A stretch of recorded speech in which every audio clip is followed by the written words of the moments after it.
And welcome again in the lecture number 11 of the second unit of human resource management. We are discussing about the process of human resource planning. આપણે ઘણી બધી બાબતો discuss કરી human resource planning related, બરાબર? જેમાં જે આપણો next જે પોઈન્ટ છે, point number 6, managing deficit of human resources. Deficit આપણે વાત કરી બિફોર ધેટ. જો મેં તમારી સાથે પોઈન્ટ ડિસ્કસ કર્યો સરપ્લસનો, બરાબર? જો આપણે સ્ક્રોલ કરીને જોઈએ, managing surplus of HR. Surplus હોય ત્યારે તમે કઈ રીતે મેનેજ કરો છો, બરાબર?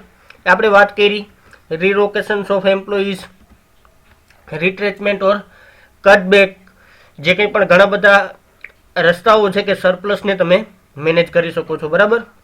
Then now the managing deficit of human resources. Deficit એટલે શું થાય? તો કે ડેફિસિટ એટલે ખપ, અછત, બરાબર? Deficit means what? તો કે જ્યારે જે કર્મચારી છે એની અછત જણાતી હોય, બરાબર? જ્યારે એની ખપત જણાતી હોય તો એની ડેફિસિટ કહી શકાય. તો કે જ્યારે ડેફિસિટની સિચ્યુએશન્સ હોય ત્યારે તમે કઈ રીતે ઇફેક્ટિવલી તમારા જે હ્યુમન રિસોર્સિસ છે એનું મેનેજમેન્ટ કરી શકો છો. આપણે જોઈએ પોઈન્ટ વાઇઝ આગળ વધીએ. જો if the estimations says that there will be deficit in future so far as human resources is concerned, either in whole organizations or in any part or department of the organizations, planning should be done to fill the gap. એસ્ટિમેશન્સ લગાડો છો તમે, બરાબર? અને તમારું એસ્ટિમેશન્સ જો એવું કહેતું હોય કે ફર્ધર જે હ્યુમન રિસોર્સિસ છે એની ડેફિસિટ રહેવાની છે, ઓર્ગેનાઇઝેશન્સની અંદર માણસો છે એની અછત રહેવાની છે, બરાબર? એ પછી અછત હોલ ઓર્ગેનાઇઝેશન્સની અંદર રહેતી હોય કે પછી કોઈ પાર્ટ ડિપાર્ટમેન્ટની અંદર રહેતી હોય, બરાબર? તો પ્લાનિંગ અકોર્ડિંગલી તમારે શું કરવું પડે? એના મુજબ તમારે પ્લાનિંગ છે એ બનાવવું પડે, ઇફેક્ટિવલી પ્લાનિંગ કરવું પડે કે જેથી કરી અને જે ગેપ છે, બરાબર?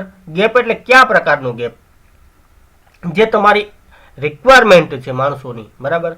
અને જે માણસોની સિચ્યુએશન્સ અક્કર થવાની છે એની વચ્ચેનો ગેપ, બરાબર? સપોઝ કે ભાઈ માણસોની રિક્વાયરમેન્ટ 100 વ્યક્તિઓની રિક્વાયરમેન્ટ છે અને આગળ જતાં તમારી પાસે 70 કે 80 વ્યક્તિઓ છે, તો 20 કે 30 જે છે, બરાબર, એને તમારે કઈ રીતે મેનેજ કરવાના કે જેથી કરીને તમારું જે વર્ક છે એ કન્ટિન્યુઅસલી સ્મૂથ ફ્લોની અંદર ચાલતું રહે અને કોઈ પણ પ્રકારના કોમ્પ્લિકેશન્સ છે તમારે સ્પેશિયલી જે HR રિલેટેડ જે પ્રોબ્લેમ્સ છે એ તમારે ફેસ ના કરવા પડે, બરાબર?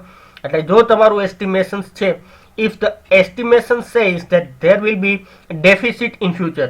ડેફિસિટ એટલે કે અછત તમને જણાય, તમારા એસ્ટિમેશન્સ અનુમાનો ઉપરથી તમને એવું લાગે કે ફ્યુચરની અંદર માણસોની અછત રહેવાની છે ઓર્ગેનાઇઝેશન્સની અંદર.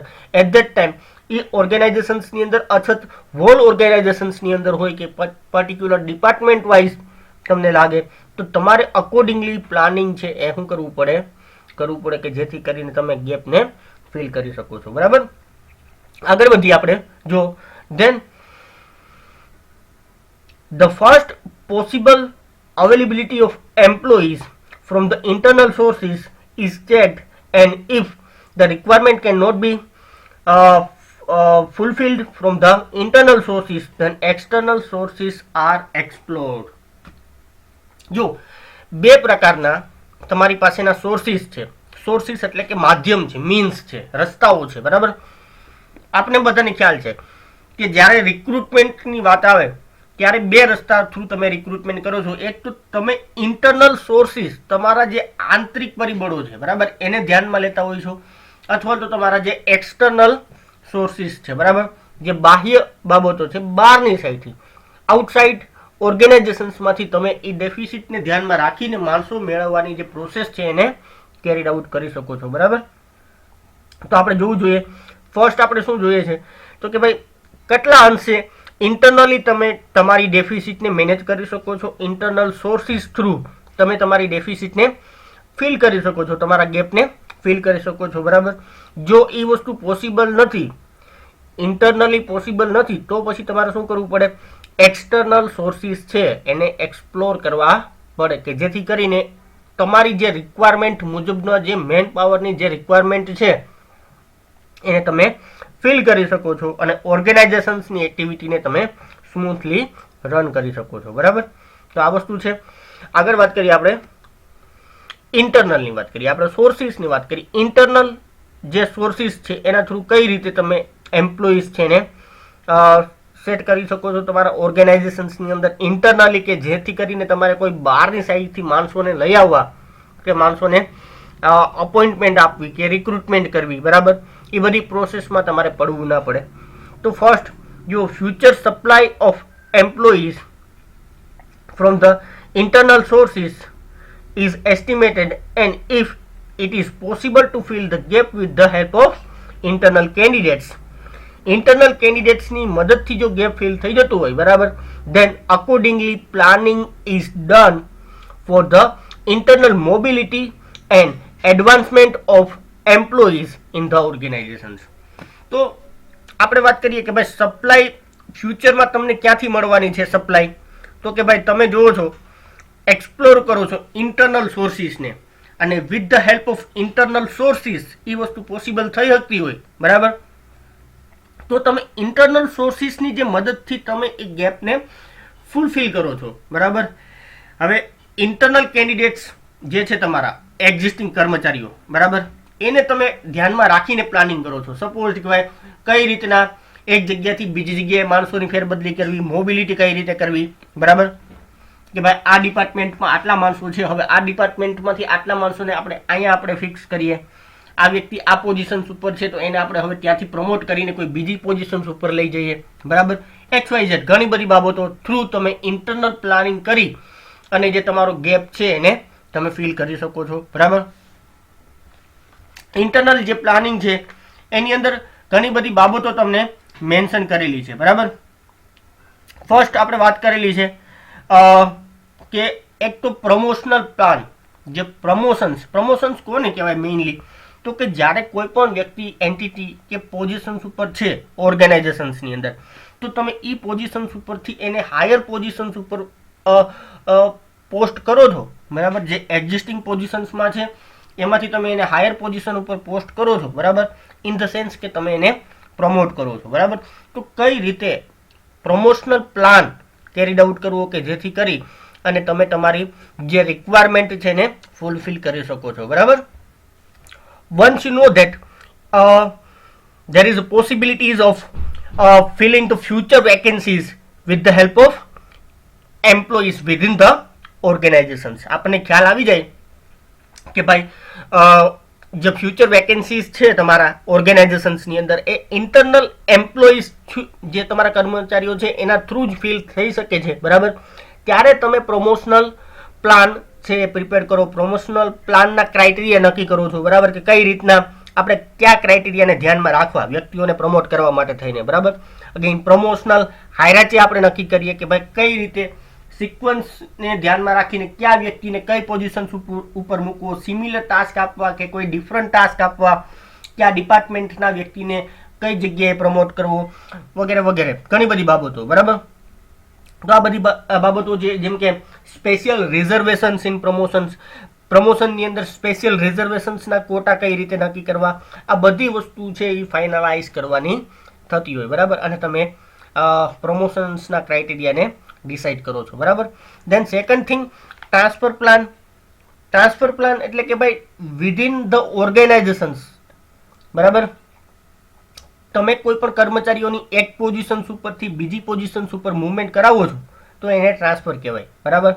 હવે બે પ્રકારના ટ્રાન્સફર્સ હોય, એક તો કંપની ઇનિશિએટેડ ટ્રાન્સફર અને એમ્પ્લોઈઝ ઇનિશિએટેડ ટ્રાન્સફર. તો કંપની એ બધી બાબતોને ધ્યાનમાં રાખી અને કઈ રીતે ટ્રાન્સફરને રિલેટેડ એક્ટિવિટીઝ છે કરવાની થાય કે જેથી કરીને ઇન્ટરનલી બધી બાબતો છે એ મેનેજ થઈ શકે, બરાબર.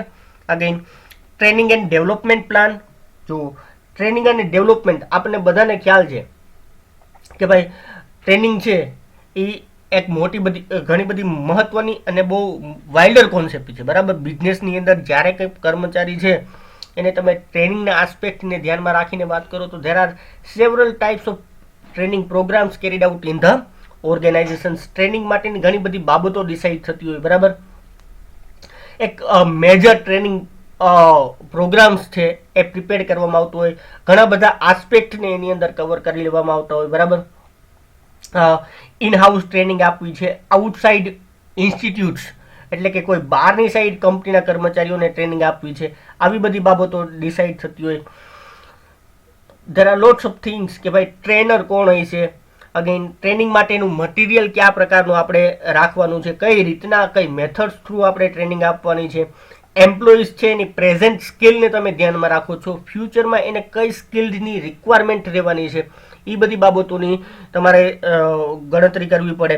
દેન જોબની રિક્વાયરમેન્ટ કયા પ્રકારની છે, બરાબર. ડિઝાઇનિંગ ટ્રેનિંગ ટેકનિક્સ છે એ ડિઝાઇન કરવાની રહેતી હોય કે ભાઈ કઈ રીતે તમારે ટ્રેનિંગ આપવી છે, ટ્રેનિંગ મેથડ્સ ડિઝાઇન કરવાની રહેતી હોય, ઘણી બધી બાબતો, લોટ્સ ઓફ થિંગ્સ કે જેને લઈ અને અલગ અલગ પ્રકારના પ્રોગ્રામ્સ છે, અલગ અલગ પ્રકારના પ્લાનિંગ છે એને કેરીડ આઉટ કરવામાં આવતા હોય, બરાબર.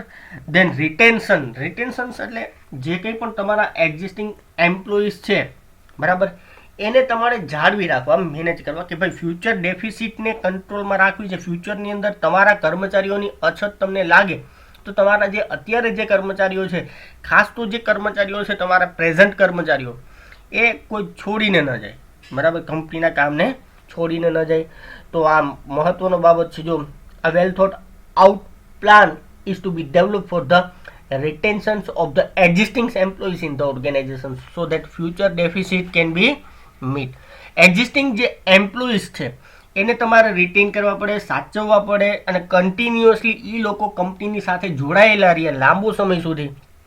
આ બાબતને આપણે એન્શ્યોર કરવી જોઈએ કે જેથી કરીને જો આગળ ફ્યુચરની અંદર જે કોઈ પણ એમ્પ્લોઈઝ છે એની સ્કેરસિટી અછત આપણને ન લાગે, બરાબર. જોબને ધ્યાનમાં રાખવી પડે, કંપનીના કર્મચારીઓના જે ક્રાઇટેરિયા છે કે જેને સેટિસ્ફેક્શન્સને લઈને કોઈ પ્રશ્નો ઊભા થતા હોય તો એનું ઇફેક્ટિવલી સોલ્યુશન્સ તમારે આપવું પડે કર્મચારીઓને કે ભાઈ જેથી કરીને કર્મચારીઓ છે એ સેટિસ્ફેક્ટરી કંપની સાથે લાંબા સમય સુધી જોડાયેલા રહે.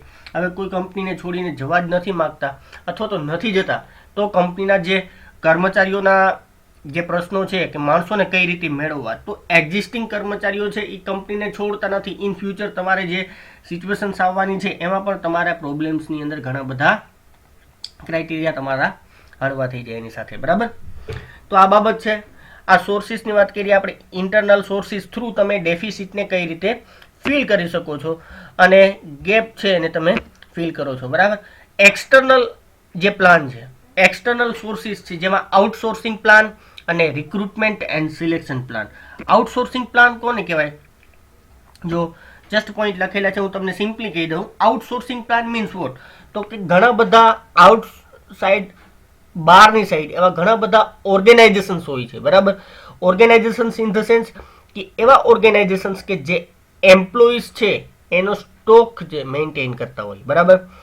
એની પાસે ઘણી બધી ક્વોલિફિકેશન સ્કિલ જે કંઈ પણ તમારી રિક્વાયરમેન્ટ છે એના મુજબના કર્મચારીઓ એ ઓર્ગેનાઇઝેશન્સની અંદર એ લોકો મેનેજ કરતા હોય અને એઝ એ પ્રોફેશનલ એ લોકો કામ કરતા હોય કે જ્યારે પણ કોઈ પણ કંપનીને કર્મચારીઓની ડિમાન્ડ અકર થાય અથવા તો એની નીડ્સ અકર થાય એવા સમયે આ ટાઈપ્સના જે ઓર્ગેનાઇઝેશન્સ છે એને મેન પાવર પૂરો પડે. જે પ્રકારની સ્કિલ, જે પ્રકારનું નોલેજ અને જે ક્વોલિફિકેશન્સ વાઇઝ તમારે એમ્પ્લોઈઝ જોતા હોય, બરાબર, એ બધા પ્રકારના એમ્પ્લોઈઝ છે એ તમને પ્રોવાઈડ કરવામાં આવે, બરાબર, આ પ્રકારના ઓર્ગેનાઇઝેશન્સ દ્વારા. અને જો મેઇનલી કે જે તમારી રિક્વાયરમેન્ટ છે તમારે એને કહેવાની અને જેમ તમે તમારી રિક્વાયરમેન્ટ કહો છો, બરાબર, એ તમારી રિક્વાયરમેન્ટ મુજબના કર્મચારીઓ તમને પ્રોવાઈડ કરી દે અને એના બદલામાં એના જે ફીસ અમુક પ્રકારની ચોક્કસ ફીસ લેતા હોય કે કોઈ પણ પ્રકારનું કમિશન ચાર્જ કરતા હોય આ સર્વિસના બદલામાં, બરાબર, જે તમારે ચૂકવવાનું રહે. And then recruitment and selections definite plan છે, બરાબર, કે ભાઈ રિક્રુટમેન્ટ માટેની પ્રોસિજર છે એ તમારે કરવી પડે. ફ્યુચર જે ડેફિસિટ છે એને ધ્યાનમાં રાખી અને અલગ અલગ બાબતો, રિક્રુટમેન્ટ એટલે ભરતી કરવાની, જેમ કે તમારી રિક્વાયરમેન્ટ કયા પ્રકારની છે, બરાબર, પોસિબલ વેઝ ઓફ રિક્રુટમેન્ટ તમારે એક્સપ્લોર કરવાના રહેતા હોય, અલગ અલગ ક્રાઇટેરિયા છે, અલગ અલગ nature wise, skill wise, qualifications wise, જે કંઈ પણ તમારી જોબ છે according to your job, existing જે કર્મચારીઓ છે એને ધ્યાનમાં રાખીને તમારે શું કરવું પડતું હોય, રિક્રુટમેન્ટ પ્રોસેસ છે એ કેરીડ આઉટ કરવાની રહેતી હોય, જેની અંદર number of employees, types of employees, ક્યારે તમારે કર્મચારીઓની રિક્વાયરમેન્ટ રહેવાની છે, બધી બાબતોને તમારે કન્સિડર કરવાની થતી હોય, બરાબર. અને અકોર્ડિંગલી જે તમારી રિક્વાયરમેન્ટ મુજબના એક્ઝેક્ટલી જે તમારી પોઝિશન્સની અંદર ફિટ આવતા કર્મચારીઓ છે એવા કર્મચારીઓને તમારે સિલેક્ટ કરી લેવાના થતા હોય, બરાબર. તો આ વસ્તુ છે રિક્રુટમેન્ટ.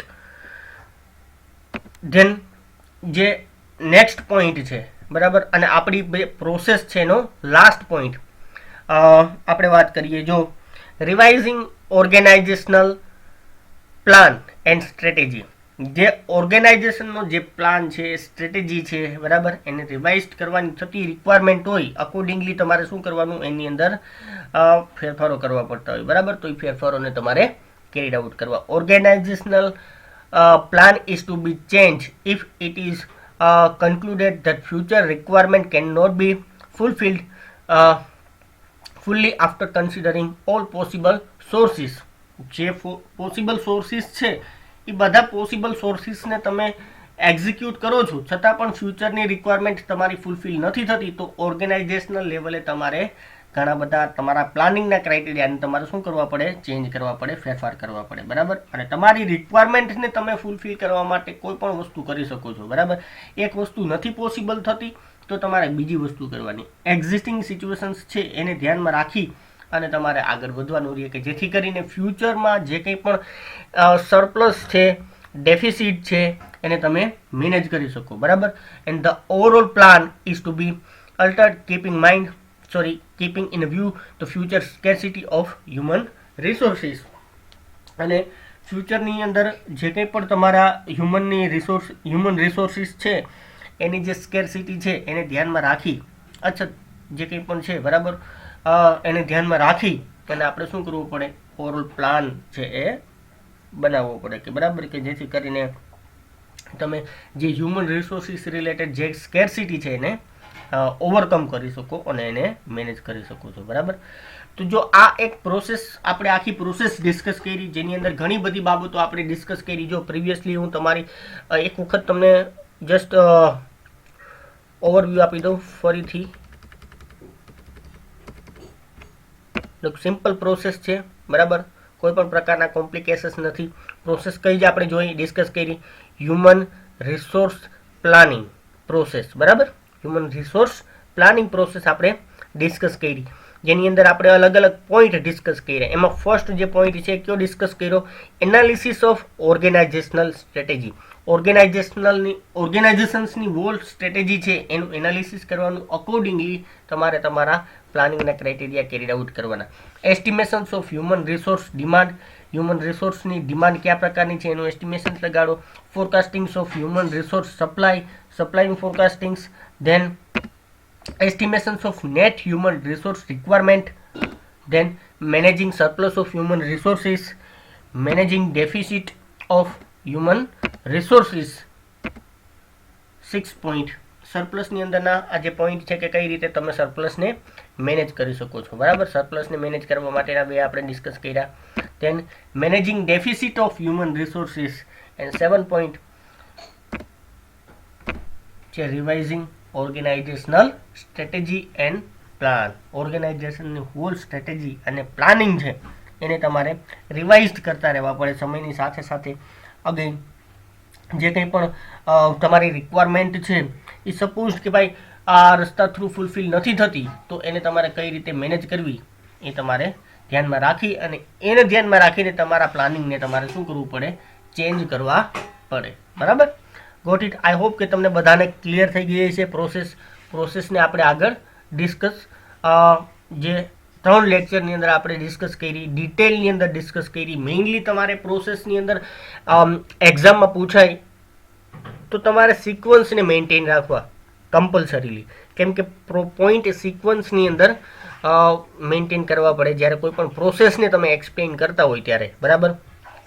અને જે પોઈન્ટની અંદરના જે સબ પોઈન્ટ છે ડિટેલની અંદર આપેલા છે, બરાબર, એનો તમે ઓવરવ્યૂ તમારા અન્ડરસ્ટેન્ડિંગના બેઝિસ ઉપર તમે આપી શકો છો, બરાબર. અને આગળ જે આપણે પોઈન્ટ ડિસ્કસ કરવાનો છે એ કયો છે, આપણે જસ્ટ જોબ એનાલિસિસ છે, બરાબર. તો જોબ એનાલિસિસની આપણે આગળના નેક્સ્ટ લેક્ચરની અંદર વાત કરીએ. આ લેક્ચરને આપણે અહીંયા સુધી રાખીએ, બરાબર. Thank you everyone.